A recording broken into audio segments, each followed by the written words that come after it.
about Abigail, the film that follows a group of hired criminals that are tasked with kidnapping the daughter of a big-time unknown businessman. They're supposed to just keep her in a house for 24 hours, and they are granted $50 million. But what turns into a simple job quickly then evolves into the realization that they are locked in with a blood-sucking ballerina vampire that is slowly but surely picking them off one by one. This comes from the directing duo of Ready or Not and the two most recent Scream films. They go by the name Radio Silence, which I believe is like their production company or just their nomiker. And firstly, that is like one of the most gangster things you can call yourself. I know like James Wan, the director of the Conjuring films, has his company by the name of Atomic Monster. I think it's just like a natural perk you gain the moment you start directing banger horror films. You just get a really cool term. But anyway, I digress. Needless to say that Ready or Not was one of the bigger surprises in horror within the last few years, not just as a concept, but just how fun and committed it was to its story, along with Samara Weaving captivating me in one of my favorite performances leading-wise in the horror genre. And while I really do think that Scream 5 does kind of worsen for me on rewatches, I think Scream 6 was a lot of fun taking the franchise to New York, and when I heard the concept and trailer for Abigail, it very quickly shot up to being one of the more anticipated movies of this year. So I sat and I watched, and I have a lot of thoughts, a lot more unexpected than I thought. So I think, let me get the minority out, which are the flaws. I think a movie whose main marketing drive and pull to get audiences in is the fact that this little girl was a vampire. But unfortunately, the destination to get to that point can be a little bit rocky at times. That first act is a bit rough, and I'm not just talking in terms of the technical elements, which I will get to in a second, but I think there is more at play with the way that modern marketing hurts, most especially horror, which I think is an entirely different topic for another day. That I think a lot of horror films are hurt by revealing a lot of what makes the core reveal itself deeply effective.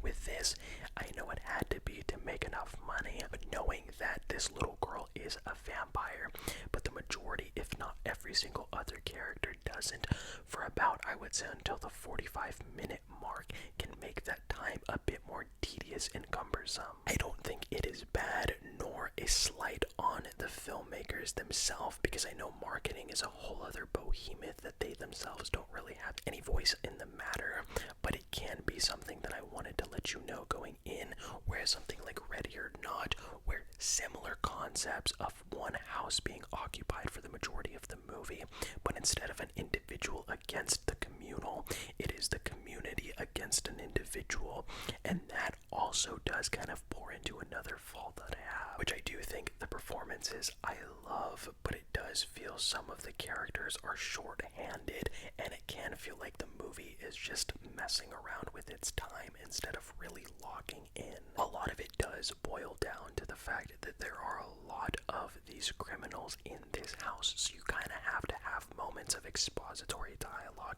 or just times for them to interact, and while some of them work a lot better than others in a writing sense, not all of it comes together well. And while I do admit I think the puzzle pieces do come out very well and in the end fit perfectly, it is kind of the assembly of them through the technical elements.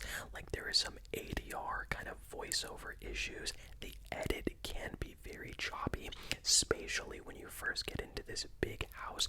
You don't know where these characters are, even though they're talking amongst as a group, because I think the edit doesn't really fully establish spatial awareness enough. It's minor issues here and there, but I think as a whole it does damage that first act. But when you get the reveal to the characters that Abigail is this vampire, the movie continually improves from then on. And I think for a movie who advertises itself with as insane of a concept like this, it owns it in spades.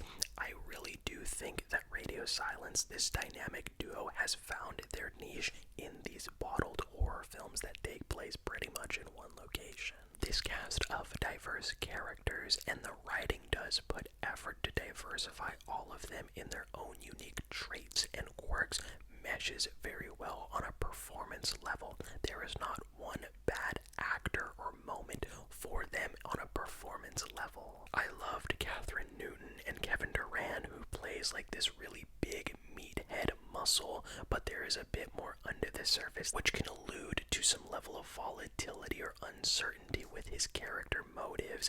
I really dug that. By far the two best performances here are the leads, played by Dan Stevens and Melissa Barrera, who has gotten so shorthanded by Spyglass and the studio behind the Scream films.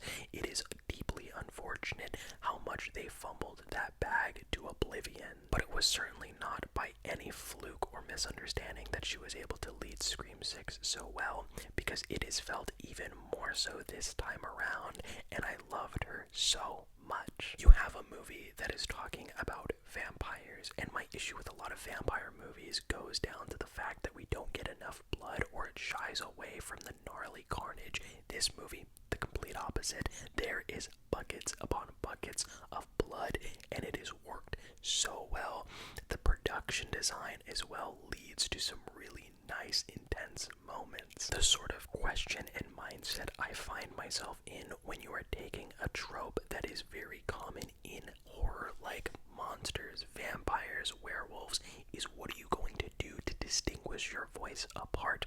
And to my surprise, Abigail utilizes some unique psychological elements, whether through the performance of this little girl, which holy hell, she is magnetic and terrific, uneasy, but is absurdly relishing in all of these moments that require a level of physicality in her pursuing of these criminals, or the dancing moments. But it's kind of this like little hints of the mythology behind who she is and why she came to be who she is that really did work for me and added this whole layer of dense to the lore. I think when it comes down to it, why I love horror so much is the diversity, the many different subgenres and subsets you get in the genre itself. You get horror to scare, horror to make you think, but I think we are getting a lot of really good horror that is there for the sake of just having fun. Abigail reaffirms that in so much abundance, which leads to a climax that I did not expect. It ups the ante in all levels to 1,000. The performances, the set design, the blood, the gore, the sound effects. I loved it, and it reminds me of just those kind of movies that you watch every year or so during the fall season to really get you into the mood. And if for anything, although a little bloated with a very messy first act in a lot of different capacities, but leads to a better second act and an even better third act that winds it up all together, it really acts as a perfect companion piece to Ready or Not, which can really pair well as a double feature for the Halloween season. I think you definitely need to support Abigail on one just pure principle alone for what they have done to Melissa Barrera, but on top of that, it is just a fun movie through and through.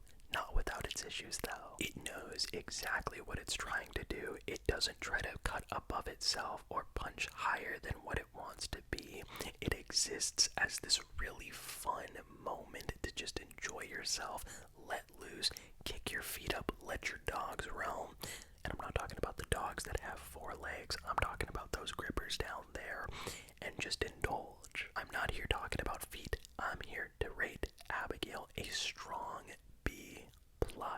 I think this is just such an exciting year for horror films. I have said this numerous times with The First Omen, Late Night with the Devil, but all 3 of these movies that I just mentioned, including Abigail, are vastly different with many different intentions and themes, but the executions could not be more polar opposite. They exist to let you escape, and Abigail in particular knows that you're just there to have fun.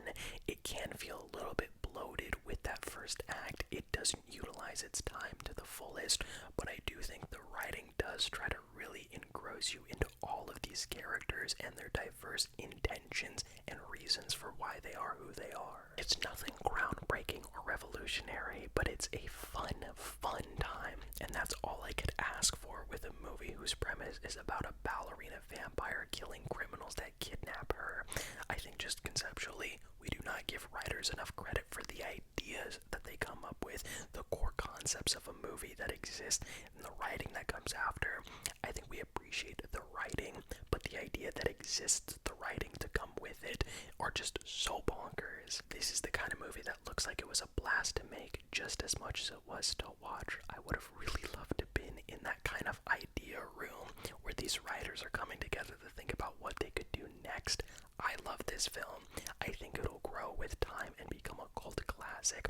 But of course, let me know about what you thought about Abigail down below. My question to you would be, what are some horror movies that you think are so good but only take place in primarily one location? Let me know, guys. Don't forget to like, comment, and subscribe if you haven't while turning on that notification bell. But as always, make sure to as well follow me on Letterboxd. I promise you, you will not regret it. But most importantly, remember,